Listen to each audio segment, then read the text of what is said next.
Hey and welcome, Miss Kira Speaks. Before we get started, please don't forget to watch the video to the end, subscribe, and turn on your notifications. Listen, guys, we are here for a brand new show. Listen, you got ponytail, right? Okay, you got the black lipstick, you got the nameplate, because we are ready. We are here. We are about to do it. The new show, you ask? It is Queens, Season 1, Episode 1, titled 1999. Now, I watched this show because I wasn't sure, but I watched this show and I was like, I have to recap it.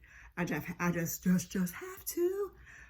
You're going to get bloopers, you're going to get blunders, you're going to get notes, and I'm probably not going to edit any of it out because your girl is just that excited and hyped. So, we got a black writer and an all-star lineup, actresses and artists. And without further ado, let's talk about Queens. So the episode opens, we are in 1999. It's the MTV Video World Premiere. Tim Story presents Nasty Girl. A helicopter lands and we start to get introduced to the group members. First, we have Professor Sex, who's played by Eve, the Eve. Rapper, Rough Riders member. She also had her own show back in the day. And she starred in Barbershop. The Thrill, she's played by Naturi Naughton, most recently of Power on Stars. She's from the group 3LW, and she played Little Kim in Notorious. But a Pecan, who is played by Nadine Velazquez, who is an actress with no musical background, which works as we get to know more about this character. And last but not least is Xplicit Lyrics, played by the one and only Brandy, one of my favorite singers. She's done shows like Moesha and Star, and then they also show us in the video E-Roc, who will be important. He's their manager. The group is called Nasty Bitches, I guess. So we see them do a 106 in Park type of show.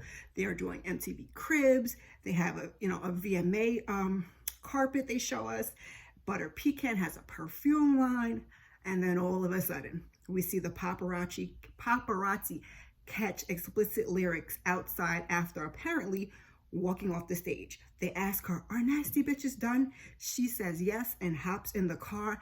And then we flash to 20 years later and we see where these ladies are at, okay? Professor Sex is Brianna, now a mom, and she's at home. She's doing her daughter's, she's braiding her daughter's hair. Daughter smells something burning and she rushes into the kitchen where we are introduced to her husband, Jeff, played by Ron Rico Lee, most recently of First Wives Club. He's been having migraines. He's waiting for the results of the CAT scan, and he doesn't want to miss another semester and risk losing his tenure. Then they're talking, having a little playful talk, and he wants her to be Professor Sex. But it's clear, if he breathes on her, she gets pregnant. And she don't want that. Because did we mention she has 5 kids? Yes, they have 5 kids. So then we see the Thrill, or AKA Jill the Thrill. Her name is Jill. She's Catholic, and we see her now. She's in the confessional, and she's telling the priest that she's been avoiding sex with her husband. As the priest begins to speak, she shouts out, "I'm having an affair." She says she's in love with someone else, and there's more. And she's never told anyone. She can't finish. She runs out. She just can't do it. Butter Pecan is Valeria. She's now on a daytime TV show called The Shade. Okay. She's frustrated with being bumped from premium stories by one of her co-hosts, Dana, and she gives us a line from Money, Power, Respect. First you get the money, then you get the power. After you get the power, they will respect you. And then she pours a little something that we later find out is like a truth serum into a mug. So, she just got drugs just hanging around like that. Oh, okay, girl, I guess. Last and not least, we see Xplicit Lyrics. Her name is Naomi, and she's at a small bar performing. She's singing, she's not rapping. She has her guitar, and some little, snot noise boy is heckling her. "Oh, we're falling asleep." And then another one's like, "Ain't you one of them nasty bitches?" And then she transforms back into explicit lyrics, and she recites her verse from Nasty Girls, and when she's done, she drops the mic. She's done. So, like I said, we're in the now. We're 20 years later. We're seeing where the ladies are at. After shopping, we're in a parking garage with Brianna. This guy is making out with his girlfriend on her van. The guy mistakes her for a member of TLC, and the girl's like, you think TLC will be shopping for prune juice with some dirty sweats? So after this comment, she gets home, and mama is, she's ready to turn her swag back on. She gets sexy for her husband. She does her hair. She got her makeup, her lingerie. She puts her little heels on. She is bad. And as she's going to surprise him, she hears some moaning. My girl is about to take off, but she falls on one of the kids' toys. Because kids, they don't like to clean up their shit, and you're always tripping over their stuff. They don't ever trip over their stuff, but you're always tripping over their stuff. But I digress. She busts in the room, and this man was sleeping with one of his students. Damn, Ron Rico, I tried not to mention this earlier, but you just was treating on Bree, ironically, in First Wives Club the last show he was on. And now here you are over again, cheating on another Bree. Which student? I cannot. Okay, I can't, okay? So then the student bitch gonna say she doesn't even like condoms, but she made him use it every time they had sex. That's helpful, girl. So then Bree is tripping as she's white, and man, I would have took the two of their heads and just smashed them together like a bunch of cymbals and sent that little heifer on out of my house. And then he probably would have got it because the onus is on him. It's not really on her. And then another thing, I'm like, my man, you're going to cheat in your own house? Like, really, in your own house? Like, you don't even have the courtesy, the respect. It's just all this, just full out disrespect. Okay, I just shook my head. So the girl makes some slick comment about, I almost call her Eve, Brianna. She's Brie. And, how she loves mature beauty before she leaves on out. And then Bree's like, I gave up everything for you. She's disgusted. She leaves. We are in Montana. We see our girl Jill. She's in the bathroom, and pause. Why is there a cross right above her head? Right above her head. You can't see above. Right above her head. While she's sitting on the toilet. But okay, anyway, we got crosses in our bathroom. I guess that's what we're doing. We're that religious. So she is there. She's peeing on a stick, and as she's peeing on the stick, she is holding onto her cross, and she is praying. She is saying all the prayers to the Lord and Savior Jesus Christ. Then all of a sudden, an alarm goes off. She looks at the app on her phone, and it is fertile day. Shit. Or no, she says crap, because she's church lady. Crap. And then she goes on out there, and she lies to her husband she lies to her husband about it. He's like, it's God's plan, and blah, blah, blah, blah, blah, blah. He's there regardless. So later on, she's at home, and a friend stopped by. She's got the lemon cookies.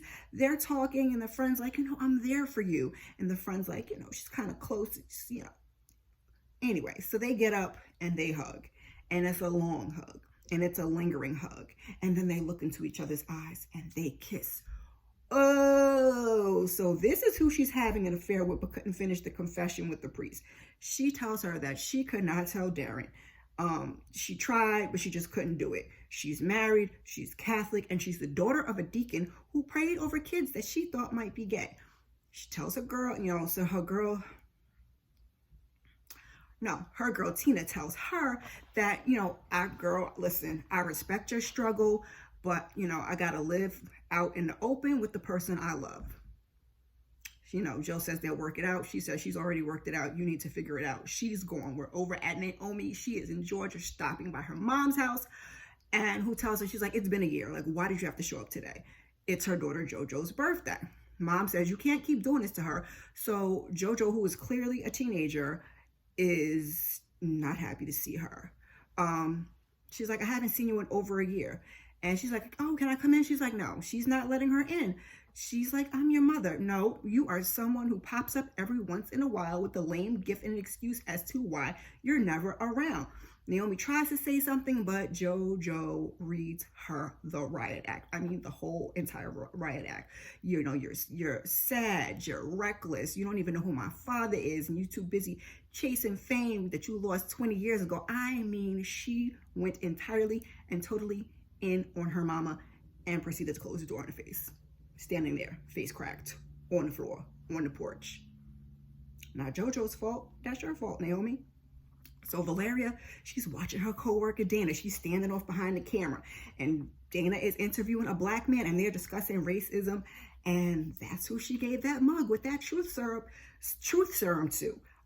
She says all lives matter, and then she goes on a rant saying everything she possibly could, stereotypical, racial, just, I mean, she done said everything to this man. We don't get to see all of it, but she done said everything but the N-word. So she tries not to smile. Now we're at a meeting, and the heads are like, listen, like, we got to figure something out. This is crazy. And so she makes a plea, like, let me make it right. I'm a woman of color, like, I got you. And, about my contract, listen, babe, you can have whatever you want. Just fix this shit. So at dinner, Brianna is pissed. Husband Jeff, he's trying to say whatever, but she's like stuck in her head about what she just saw earlier. So she runs out to the car, she turns the radio on, and she hears their song. And she calls Jill and tells her to turn on the radio. Swiss is on, and he's like, asking whatever happened to the group. So E-Roc, he shows up outside of Valeria's job about getting the band back together. She's tight because they used to be in a relationship, and ask him, why would I do that? He's like, we owe them after what we did. What y'all did? We're gonna find out. So we're in California, and we've got Brianna and Jill. They're back together. They're hugging, they're talking, they're catching up. And then Naomi comes in. She joins them. They catch up, they're chatting. It's all good. That is until Valeria walks in. One look at her from Naomi, and you hear Rough Riders anthem playing in the background. So you already know it's not about to be good. Jill and Brianna are like, no, please don't. Like, you're too old for this, y'all.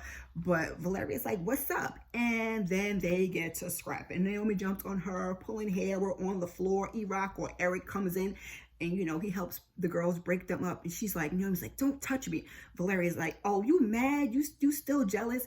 So Naomi calls her fake J-Lo, and Brianna goes into mommy mode, talking about putting them on timeout and taking iPads. They like, huh? She's like, I'm sorry, y'all. It's a habit. So Eric says, you're all here because I assume you heard the song on the radio. Little Muffin is my artist, and she's closing out the BET Awards that Sunday. He wants them to perform with her. Brianna says, she's a mom. She doesn't rap anymore. And Eric tells her, it's $50K for each of y'all. So Little Muffin comes in, and she's giving us, the Nicki Minaj vibes, talking about Japanese lessons and how she's going to be a unicorn and not a one-trick pony. And the ladies are looking at her like she's crazy, because Jill is like, I don't even understand what she's saying. And she's looking at them like, they just a bunch of old, washed up old fogies. So Valeria's like, we are not the Shy Show. And her manager, I'm assuming, is like, he's talking mad ish. It is not 1999 where you had your one big album, and Little Muffin has things to do. So if you're in, great. If you're not, oh well, shrugs. This was a favor to Eric anyway. So Jill's like, I see some things haven't changed. So Brianna's like, listen, I can use the money. Like, my husband is out of work. I got 5 kids, like, it is what it is. So Jill's like, listen, I'm still active at the parish. There are things I just can't say anymore. And Brianna's like, listen, you gotta splash some holy water on it and keep it moving. So everyone's in. But Naomi says that Valeria needs to apologize. She is the reason they broke up. Naomi says, you used us, rode my talent to everything you have now. So Valeria's like, oh, you want me to kiss the ring? All this, that, and the other. She's talking about her apologizing. And she's like, you're a stubborn egomaniac. You hate that I have fame. Your thirsty ass is still chasing. Excuse me, Valeria, this is how we're talking to people? Oh, okay. So she came there because she felt guilty that she's the only one that went on to have any real success. Eric's like, V. So she's like, she's really feeling herself. And she's like, this is beneath her. And she leaves. So the ladies are sitting down, like they're having a little lunch, a little chit chat. And, they're all there minus Valeria. And Naomi's like, Valeria hasn't changed. And Jill's like, you haven't either. And sadly, this brief all boils down to Eric. You had a thing for him. He wasn't checking for you. V landed him. Naomi's like, she was the least talented, and now she's the most famous. She's like, I was the glue. I had to be. Bree was buried under 3 dudes. Bree's like, listen, Day was buried under me. Okay, thank you. Jill was always bitter about something. I'm like, she is just going in. Like, this is how you talk to people? And that was before you started doing blow every night. What? So Brianna's on the same page as me. She's like, listen, what are we doing here? Like, you going and you reading us fur fills. I have 5 kids at home and y'all are not one of them. Like, and then she's like, I have something to say, I have something to say, I have something to say. They're like, she has something to say. She's like, she walked in her hubby instructing one of his students with his penis. They ask if he still has it. What? His penis? Yeah. So they, they point out, you really have changed. And she's like, Beyonce stayed and Hillary stayed. And how can you walk away when you've sacrificed so much? She's got 5 kids and no friends. But, she chose this. And Naomi reminds her, like, listen, you used to date Ja Rule and you caught him creeping and burn his whip. They tell her that she needs to find her Professor Sex. Find that fierce woman that she used to be. Jill and Brianna leave. And then Naomi walks up on Eric at the bar and she tells him to buy her a drink. They talk about her doing music now and how he did her dirty, stuff in the past. And then he says, and I quote because, it was some real shit that he has said. He says, he's getting older, married twice, divorced twice, no kids, rich but broke, nothing's all good or all bad anymore. Nothing is pure. It's just life. Ain't that about a word? So he's like, he messed up when he had something good and pure. And Naomi's like, listen, and blah, blah, blah, blah, blah, because it's talking. And she's like, I leave in 12 hours. So let's just drink and pretend like the last 20 years never happened. And all while they're having this conversation, they're showing us glimpses of them about to do what grown folks do. So Valeria, she walks into work. She's feeling on top of the world. And then they show her a video of her sitting the mug down and taking Dana's. And she all but confesses. And then she's like, oh, get ready for court. Her boss is like, is that what you really want? Is that what you really want to do? So he goes on saying a bunch of other stuff, or you could do this, or you could step down. So she resigns. And in her car, she's like, shit. So she sees the picture, because she done cleaned out her office. She sees a picture of the girls and she decides to tuck her tails and run back to the girls. So the girls are saying, they're saying their goodbyes and they're vowing to stay in touch because, they're all friends and they lost that, they lost that contact. When Valeria comes in and she's like, yes, let's do this, ladies. Like, she had to change her heart. And just then Naomi gets an alert on her phone. Shade host Valeria Mendez stepping down after 3 years. Brianna's like, dang, you got alerts on your phone? She's like, yep, I keep your enemies close. They're like, what did you do? So Valeria, she gives some old half speech about, they don't, maybe you don't trust me, you don't need, whatever, it doesn't even matter. And then her and Naomi both say at the same time that they need an apology. So Valeria apologizes. Jill's like, listen, I'm not Jill the Thrill anymore. And Valeria's like, let's do this our own way this time. For wives, moms, and ambitious hoes everywhere. Brianna is concerned about their performing in one of the biggest Black award show in 4 days when, they're kind of, with their current roles, they're a little bit out of practice. So then we see the girls, they're practicing, they're like in a cypher, we see it's like different scenes, so we see them practicing their dance moves and stuff for like a choreographer. Little Muffin is there, and then we see them in a cypher and they are freestyling, they got their new lyrics and they are killing it. Like, I just love Brandy's tone. I really do. Naturi is kind of channeling her inner Lil Kim, but not really, because she's church lady, so she can't be all raunchy. And I think it's kind of a good decision that they chose an actress to be the least talented person and not an actual artist, because I don't know how they feel about that. Like, you want me to play I guess it's just acting, but I'd be like, you want me to play the least talented person? Okay. But anyway, Eve's flow is last and she absolutely kills it. Like, she's one of my favorite rappers. When I say kills it, she kills it. So in her rap, she's talking about her cheating husband who walks in, but her cheating husband, he shows up with his thinking behind at the rehearsal and he needs her to come home. And then she's like talking her, I'm not about the da-da-da-da. He's like, I have cancer. And he's like, he needs surgery. He doesn't want to tell the kids alone. So, she obliges, she returns home. They're talking, after the fact, how the kids didn't take it well. And this fool gonna say he been doing research, binging Grey's Anatomy, and that depending on the location of the tumor, judgment and impulse control may be impaired. And this could be the reason for his actions. He tried it and she looked like she wanted to straight pop him. And she's like, are you kidding me? And then mama goes off, like off, as she should. And she tells him, You couldn't even give me the satisfaction of being pissed about what you did before you went and caught cancer. Yes, that's what she said. So she tells him, you will not die, homie. She will do everything in her power to keep him alive and nurse him back to health and then leave his ass. Okay, homie is about to be like Charles in Diary of a Mad Black Woman. Okay, you in danger, Jeff. You in danger. So she's performing with her girls, and you don't get another piece of me, and sleep your ass on the couch, bitch. So Valeria and Naomi, they talk. I don't even know what they were doing. They're like backstage somewhere. They're talking. And Valeria's like, I often wonder what it would be like if I had your talent. Naomi's like, you parlayed it. And Valeria's like, but you have a family. She's like, no, I have a child. So Valeria asks, like, what's the story with his dad? He wasn't ready to be a dad, and he wasn't ready to be with me. So she says she never told him. Now, Eric said earlier that she went and had, when they would talk about him doing her dirty, she went and had a baby with somebody else.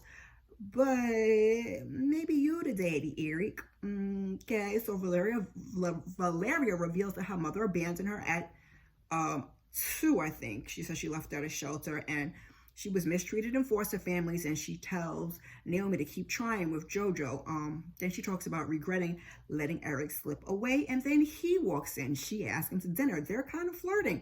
He and Naomi are looking at each other, but neither one of them is saying anything. So this is what we're going to do. We're going to continue to play these two ladies against each other 20 years later. Let's get it together. So Jill's in the bathroom, and Little Muffin comes out the stall. She's crying. She asks her if she's okay. She's like, not that anybody cares. Jill's like, I care. She wants her to be heard. She's like, all these dudes got their hand in her pocket. So who do they really want best for, me or them? Jill's like, them. And these dudes will pick you apart until there's nothing left but bones. So she asked her real name, and then after some back and forth, she's like, who asked my name? She's like, people never ask your name, the police. After some back and forth, she tells her name is Lauren. So she's like, Jill tells her, like, don't let this persona and the fame define you, because when it's all gone, you won't know who you are. So, Lauren is kind of feeling something because, nobody's really there for her in this way, and she invites the girls over. And then she's about to put a little something up her nose, and she asks Jill if she wants, and Jill, baby, she holds that cross tight and tells her no. So now it's later, and the ladies show up at her house, and Jill just walks in, and Valeria's like, you done been in Montana a little too long to be walking in people's houses, unannounced. So the music is playing. She's like, she probably can't hear us. The music's playing, but there's nobody there. So Jill goes around, and she's looking for Lauren, and we hear her scream. The girls come in. Lauren is passed out on the floor. She has overdosed. Child, I thought baby girl was gone.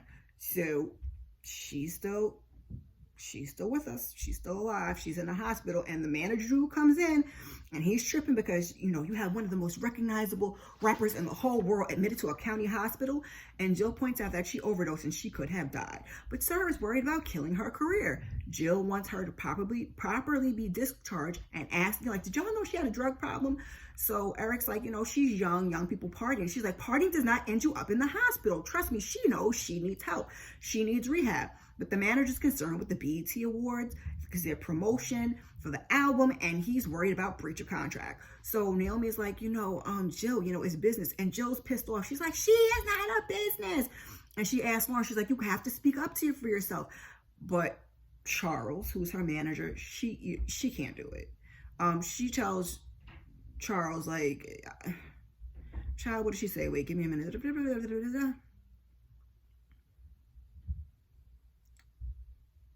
She can't, that's what I wrote. She can't tell Charles, who's the manager dude, no. So he's like, all right, you got the stage all to yourself. And he makes some slick comment about sending them and their premenopausal, sending them back to their premenopausal obscurity. Jill prays to turn the other cheek. He's like, what? And then she slaps all the taste out of his mouth. I mean, all of it. So a little later, they're explaining to Brianna what happened, because she was the only one that wasn't there, how Jill done slapped the taste out of this man's mouth. And Jill's like, Lauren needs him. And Naomi's like, we just met this girl, and, we're missing our shot. So she's upset. She starts tearing into Jill about having the perfect life. And then two of them stand up there face to face. So Jill tells her she should focus less on fame and a little more on the kid she abandoned. So Brianna steps in. She's trying to get them together. And then Valeria says, being in the cipher, you know, she felt that magic again, and it felt great to take the mask off, and she is scared to put it back on. Jill, you know, after she hears her about taking the mask off, she says she's, you know, she's gay. I'm gay. And she exhales, and Valeria's like, that must have felt good. And so she starts telling them all about Tina. She's gushing, and, you know, they're like, listen, you deserve to be happy. And Naomi is like, listen, stand up, y'all. All we need is each other. So as they're like having this love fest, Lauren and Eric come in, and Lauren's like, you know, she says thank you. She's not used to people looking out for her. And she has to perform the next day, but she's like, she's not doing it without them. So we're wrapping up the end of the episode, and we get a quick moment, and we see reflection, like the ladies are in, like they're settling into their everyday lives. We don't know necessarily exactly what it is, but it's a reflection of where everybody is in their lives after all this happened. And Naomi, she's there, she's playing a guitar, and she's singing a song that she wrote for her daughter. So we see one of the other moments we see, Jill, she calls Darren, and she's like, listen, we need to talk. So you already know what she's about to say. She's about to tell her truth, live in it, be honest with the both of them. So now we see, like I said, we're wrapping up. This is like the whole big last scene of the episode. This was supposed to be a recap, and this is turning into a review. So I don't know. We don't know where it's going to be going forward, but let's finish.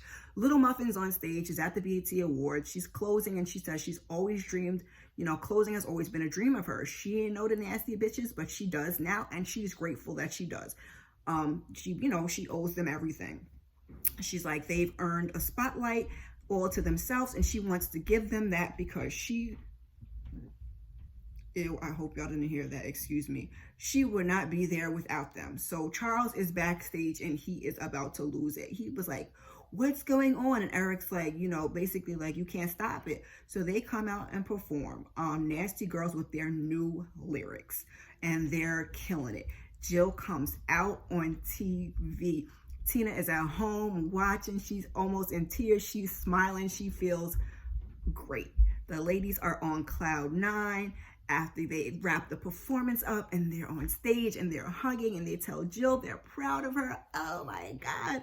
So then we flash to 6 months later, and the ladies and Little Muffin are staring up at a billboard. The billboard says, Little Muffin and Queens, new name, no more nasty bitches, be grown ass women. We ain't about to be no nasty bitches, be queens now, okay? I might wear my crown next time because the show's called Queens, but I put the little crown on for you. So it looks like Muffin did get her rehab, yay! And all the ladies are looking forward to the tour. So, and that's where the episode ends. I'm like, look at me, I'm like smiling. I am excited to see where this, excited and curious to see where the season takes us. There's so many directions that it could go in. And Brandy and Eve, you know, they're two of my favorites for sure. And it's good to see Tasha Naturi again working. How did you guys like it? Let me know. Put it down in the comments. While you're here, please check out some of my other videos. Thank you. And before you go, like, subscribe, share, and drop me a comment in the comment section. I appreciate you. Peace.